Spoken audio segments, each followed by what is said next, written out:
జాతక చక్రంలో గురుబలం బాగుండాలని చెప్తారు కదా, గురుబలం పెంచుకోవటానికి ఏం చేయాలి? గురు బలంగా ఉంటే శుభకర్మలు చేస్తూ ఆధ్యాత్మిక చింతనతో అందరి మన్ననలను పొందుతూ గౌరవ మర్యాదలతో జీవితాన్ని గడపవచ్చు అని తెలియజేస్తుంది జ్యోతిష్య శాస్త్రం. మరి గురుగ్రహం మాకు కొంత దోషంతో ఉన్నాడు, ఆ దోషాన్ని పోగొట్టుకోవాలంటే ఏం చేయాలి అంటే దక్షిణామూర్తి స్తోత్రాన్ని ప్రతినిత్యము పారాయణ చేయాలి.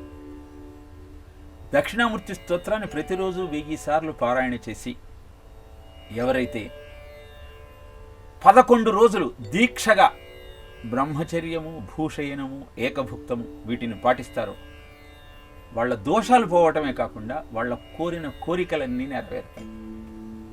అది కష్టం అనుకుంటే సుందరకాండలో మొదటి సర్గ తతో రావణనీతాయా సీతాయా శత్రుకర్షణ అన్న శ్లోకంతో ప్రారంభమవుతుంది సుందరకాండ. దాన్ని ప్రతినిత్యము పారాయణ చేస్తే 40 రోజుల పాటు గురు గ్రహానికి బలం చేకూరుతుంది. దత్తస్తవాన్ని పారాయణ చేయగలిగితే ప్రతినిత్యం కనీసం 11 సార్లు 9 శ్లోకాలు ఉంటాయి దత్తస్తవం. అద్భుతమైనటువంటి గురు కృప నీకు సిద్ధిస్తుంది. అలానే దత్త ప్రదక్షిణ చేయగలిగితే, ప్రదక్షిణ చేసే పద్ధతి ఉంటుంది.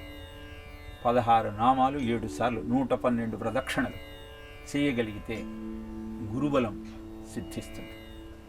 అలానే దత్తక్షేత్రాలకు వెళ్ళినా, దక్షిణామూర్తి క్షేత్రానికి వెళ్ళినా అక్కడ ఆ స్వామిని నువ్వు అర్చించగలిగితే గురుబలం సిద్ధిస్తుంది.